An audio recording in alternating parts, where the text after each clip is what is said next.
June 20 po.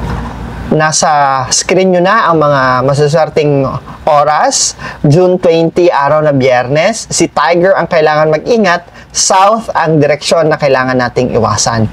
Maswerte ang araw na ito para sa kasalan o pagpapakasal. Maswerte ang araw na ito to offer sacrifice. Maswerte ang araw na ito to offer a prayer for good luck. Maswerte rin ang araw na ito para mag-travel, para mag-house cleaning, para maglipat, maghakot ng mga gamit sa bago nyong lilipatan. At maswerte rin ang araw na ito para maging araw ninyo as a day na lilipat na talaga kayo permanently sa bago ninyong lokasyon.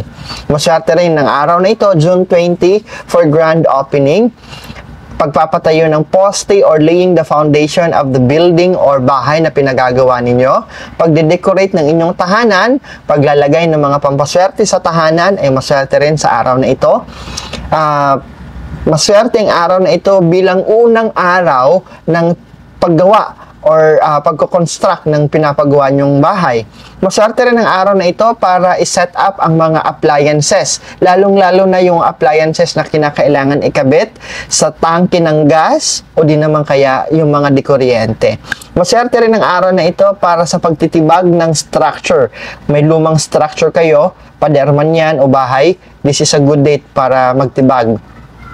And it's also a good day to build or repair a bangka or a barko.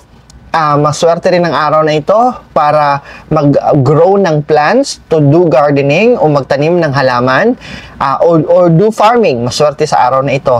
Safe ang araw na ito para mag-attend ng libing o arboreal activities. Ang kailangan nating iwasan on June 20 ay engagement, okay?